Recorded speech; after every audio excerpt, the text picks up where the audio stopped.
Frédéric Coureau, président de la SAS, éditrice du Journal de l'Écho, est notre invité. Bonjour Frédéric. Bonjour Marc-Alexis. Merci d'être là. Le Journal de l'Écho.fr, c'est un média de presse économique sur Internet, un journal ou une rédaction qui compte justement 2 rédactions régionales, une à Lyon, une à Clermont-Ferrand, une autre à Paris, 10 collaborateurs, 20 journalistes correspondants et pigistes réguliers. Les groupes Centre France La Montagne et Crédit Mutuel Arkea sont actionnaires du Journal de l'Écho. On va reparler de ce média, de cette formidable aventure autour du numérique. Frédéric, vous êtes une figure de l'entrepreneuriat auvergnat, directeur marketing et communication de la Chambre de commerce et d'industrie d'Auvergne durant 10 ans, directeur de Pascalis durant 2 ans. Alors Pascalis était un hôtel d'entreprise avec parc d'activités dédié aux entreprises innovantes, les TIC, et chargé du développement de la filière d'excellence. Gérant et fondateur de Juste Équilibre, une entreprise de communication, une agence de communication événementielle et relations publiques, directeur marketing, communication et services clients pour la filiale locale de Lyonnaise de Câble. C'est là où on a fait nos débuts à la télé. Exactement. Tous les deux. On va dire l'année 95-96, du siècle passé, bien évidemment. Juste après la guerre. Responsable marketing communication de Cité Vision, un homme de communication et de lien. Est-ce que vous avez choisi ce parcours ou est-ce que c'est le parcours qui vous a choisi ? C'est une excellente question. Un peu des deux, je crois. Un peu des deux parce que la communication, intrinsèquement, j'allais dire, c'est un choix d'études, un choix de parcours, un choix professionnel. Et puis après, c'est la vie. J'allais dire, il y a des rencontres humaines avant tout, des instants de partage qui font qu'on bifurque d'un côté ou de l'autre. Ce qui est le fil conducteur, je crois, à un moment donné du parcours, de ces quelques années de parcours. J'ai dépassé les 50 ans, voilà. On peut faire un petit bilan en arrière. C'est tout de même d'avoir été très souvent, très régulièrement associé à des projets en émergence. On parlait de parcs. C'est un petit peu ce qui s'est imposé à votre carrière, oui, parce que crois, là, quand on en fait la lecture en 1 minute, j'ai dit plusieurs fois le mot directeur, direction. Mais on n'est pas directeur du jour au lendemain. Non, mais il y a surtout aussi effectivement, on n'est pas directeur du jour au lendemain, mais au-delà du titre, au-delà de la fonction, il y a surtout d'accompagner, de partager des projets en émergence. On a parlé de la télé par câble au début de mon parcours. Ce que je vais dire là, je vais paraître un dinosaure, mais la télé par câble en 89, on démarre, il y a 4 chaînes de télévision. Il existe en France 4 chaînes de télévision. Il y a Canal+, qui vient d'émerger il y a quelques années auparavant, point barre. Et il y a on voit émerger à l'époque la 7, avant Arte, etc. Et on arrive avec une offre avec 50, 60, 100 chaînes de télévision à une époque où personne ne comprend même pas ce que ça signifie. Et là, c'est passionnant parce qu'on part de zéro. On fait table rase de tout ce qui existe. On se dit, maintenant... et en fait, la télé par câble, elle a très vite existé puisque maintenant, c'est la télévision par Internet. Par Internet, exactement, tout à fait, c'est ça. En quoi les expériences se sont nourries les unes des autres et vous ont amené justement à construire une trajectoire qui aujourd'hui apparaît linéaire quand on la regarde ? Exactement, mais ce qui est assez amusant, j'insiste sur le mot rencontre humaine que j'ai évoqué tout à l'heure. Il y a dans ma vie quelques personnes, 3, 4, 5 personnes qui ont été à des instants clés. Et ce sont elles, je pense, qui m'ont... Des gens connus ? Non, pas nécessairement. Pas nécessairement. Je prendrais juste un exemple du début de ma vie. J'ai une autre vie antérieure été fait du sport-études athlétisme, par exemple. Voilà, était parmi les 20 meilleurs sprinteurs français. Mon entraîneur me disait une phrase. Il me disait: tu t'arrêtes toujours avant la ligne d'arrivée. Ne t'arrête pas avant la ligne d'arrivée. C'est rien, sur 100 mètres, ça paraît idiot. Ça se joue à 5 mètres. Quand on regarde cette phrase-là et qu'on la regarde toute sa vie comme une philosophie.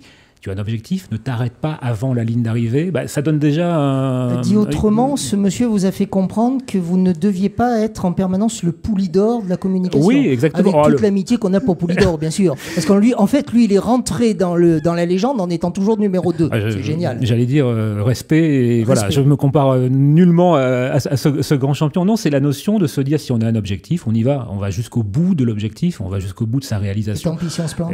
Et tant pis si on se plante. Tant pis, ça fait mal, Plus on vieillit, plus ça fait mal. Mais par contre, on se relève derrière après. Voilà. Et la course suivante, on ne s'arrêtera pas avant la ligne de l'arrivée. Je vais rester encore quelques instants sur la trajectoire qui, moi, de l'extérieur, me paraît être linéaire. La vôtre, Frédéric Coureau. Oui. Elle témoigne de 2 passions. L'entrepreneuriat, donc dit autrement, c'est la volonté d'entreprendre.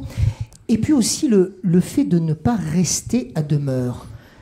Est-ce que c'est pour vous un trait de caractère, besoin de changement ou alors inconstance? Oui, tout à fait. C'est une vraie caractéristique. Mais même si je reste à demeure, je prends l'exemple du parcours consulaire en chambre de commerce, 10 années, c'est loin d'être un parcours linéaire. Enfin, c'est un parcours linéaire vu de l'extérieur sur un CV, mais c'est quasiment toutes les années une remise en cause, de nouveaux projets, de nouveaux challenges. L'habitude vous effraie, vous fait peur? Ah ben regardez, j'allais dire un exemple, dans une autre émission que les internautes pourront voir, vous partagez quelques instants avec ma femme, l'artiste peintre Nocat, et là, vous avez compris ma vie et mon désir de changement, de couleur, de folie, vous l'avez évoqué avec elle, ben voilà, ça résume complètement ce que j'ai envie et ce que j'aime. Qui est Frédéric, il faut comprendre qui est Nocat, donc sa femme? On n'est pas loin de la réalité, tout à fait. D'accord, donc je vous invite à voir l'autre émission, effectivement, que j'ai eu plaisir à faire avec la compagne de Frédéric, celle qui partage sa vie. Qu'est-ce que le changement va vous offrir à vous, nous offrir à tous, quand on accepte en fait de ne pas rester à demeure? Le changement comporte à la fois une dose d'adrénaline, et on retrouve le sport, le sprinter. Hein. Le changement, c'est toujours le bord du précipice. Et puis, vous pouvez faire 10 fois l'aller-retour au bord du précipice pour aller voir si l'élastique que vous avez accroché dans votre dos est bien accroché au mur. Puis, il y a un moment, il faut sauter. J'allais dire, voilà, il faut sauter, puis se dire, j'ai fait tout ce qu'il fallait avant pour que l'élastique soit bien accroché, que tout soit bien vérifié, que ce soit une dose d'adrénaline, mais pas c'est pas du poker. Ça marche. Mais justement, vous parlez de peur, d'angoisse. Ouais. Ne pas rester à demeure, c'est aussi accepter le changement, c'est le provoquer. La conduite du changement, c'est pas toujours simple. Elle peut aussi effrayer, freiner.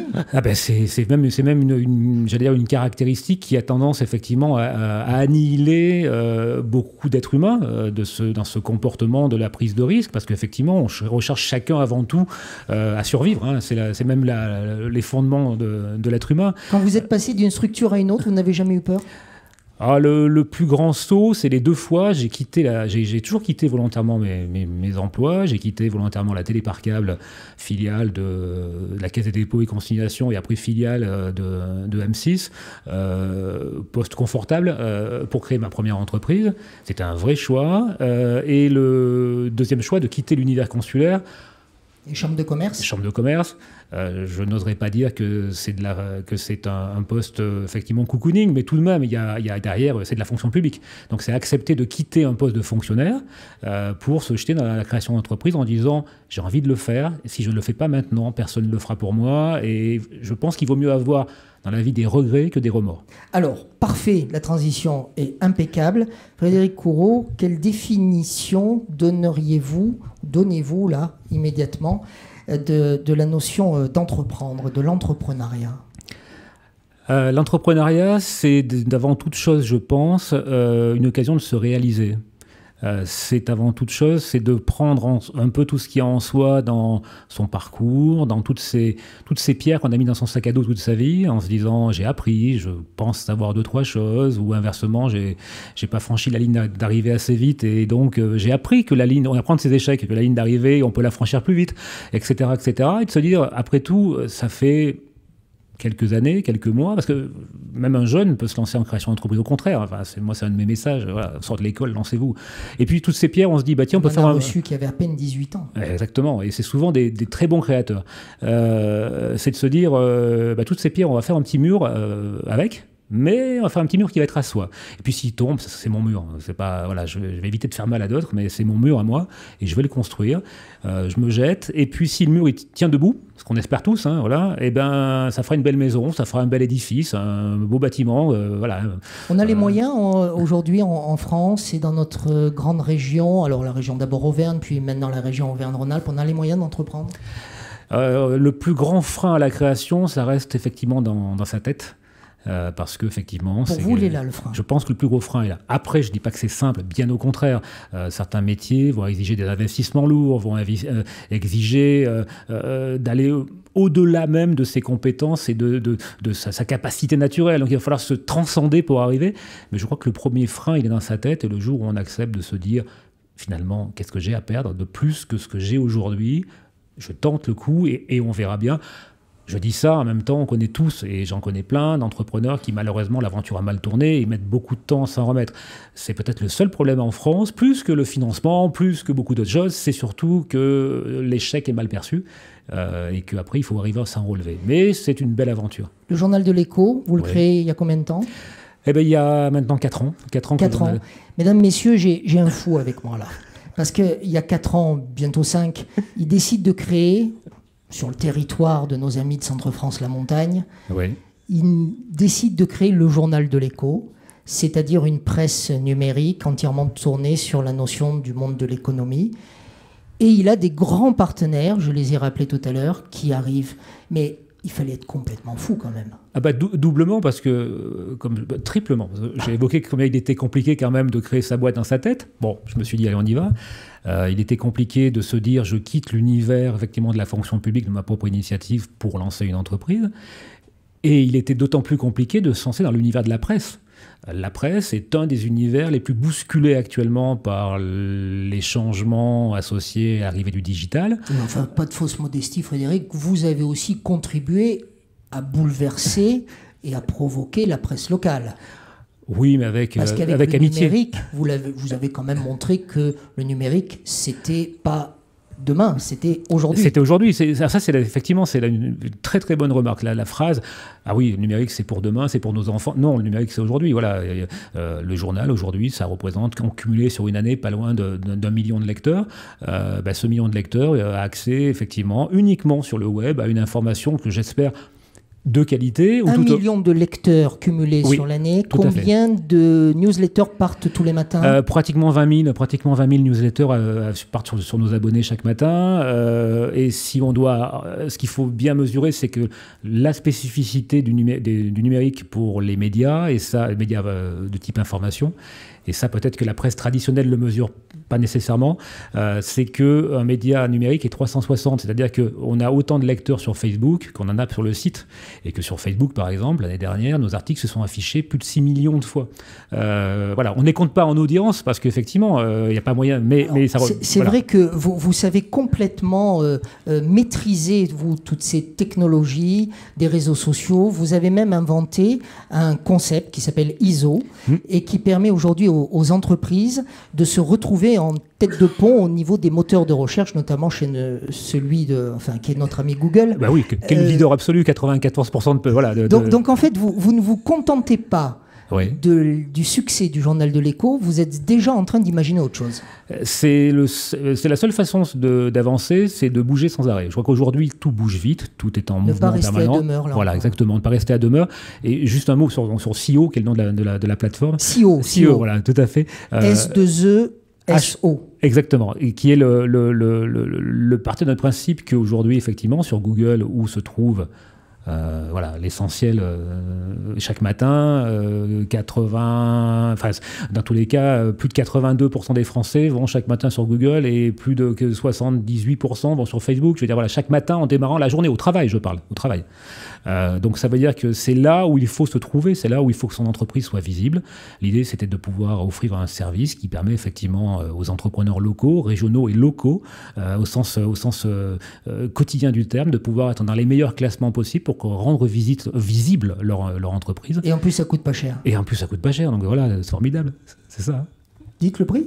9,90 par mois. 9,90 par mois. C'est ça. Pour être à la une de Google, ça vaut le coup. Vous allez créer aussi un club business one-to-one. Oui, exactement. Alors ce club business est tout jeune, il vient juste de naître. Donc alors c'est amusant parce que le one-to-one, voilà, c'est le 1+1 et tout le monde l'appelle beaucoup l'appellent comme vous le prononcez. Effectivement, l'idée c'est de dire qu'il y a deux choses dans la vie. Aujourd'hui, il y a les rencontres humaines pour faire du business et on sait que c'est fondamental. Mais qu'il y a aussi Internet. L'un n'oppose pas l'autre. Et c'est le premier club business qui associe aussi bien la force des réseaux sociaux, la puissance d'Internet et la qualité de la rencontre humaine. Donc on a marié tout ça dans un club business. C'est en ligne, il suffit d'aller sur le journal de l'Écho et on trouve toutes les informations. Je suis très content de vous avoir proposé cet entretien aujourd'hui, Frédéric, parce que vous êtes un homme hyper pressé. C'est très difficile de vous joindre. Non. Bah si, vous le savez très bien. Mais vous en faites une force de presque ce zapping, j'ai envie de dire. J'espère. Ça peut être un petit peu déconcertant, y compris pour mes collaborateurs et collaboratrices. Même si on est une start-up, j'allais dire, donc on reste une toute petite entreprise, une TPE, ça veut dire on se voit, on se partage au quotidien, et j'allais dire, dans le jardin, devant le journal de l'Écho, il y a une plancha, et on essaye de partager des moments de convivialité. Malgré tout, oui, je concède effectivement que ce soit un peu compliqué de parfois, mais c'est notre monde qui veut ça. Les modes qui existent, on parlait de Facebook, hein, qui vient d'atteindre, qui a dépassé plus largement les 1,5 milliard d'abonnés, n'existait pas il y a quoi, 6 ans, 7 ans, voilà. Donc tout va très très très vite. C'est ce qu'on va souhaiter au journal de l'Écho. Oui. On va se quitter avec 2 questions plus personnelles. Je les pose à chacun de mes invités. Frédéric Courreau, quel est votre défaut, celui qui vous agace le plus ? Certainement quelque chose de très antinomique avec mon autre métier, qui est aussi de pratiquer le même que le vôtre, c'est-à-dire être devant la caméra et d'interviewer des gens, de beaucoup plus être soucieux de la mise en valeur des autres, d'autrui, que de soi. Et ça peut être un défaut, parce qu'au bout d'un moment, oui, effectivement, il faut savoir se parler de soi. Et merci de l'invitation, ça m'arrive paradoxalement très rarement, parce que je suis plus soucieux de s'intéresser aux autres et de les amener. Il n'y a rien de plus beau que quelqu'un qui... Vous êtes en train de nous dire que vous ne pensez pas trop à vous, en fait. J'ai pas le temps. Je vous disais que c'était un homme précis, il n'a même pas le temps de penser à lui. Deuxième question, quelle qualité de vous-même aimeriez-vous transmettre ? Quelle qualité j'aimerais transmettre, peut-être justement un peu dans la même veine, l'intérêt pour l'autre, la véritable écoute, le véritable intérêt pour l'autre.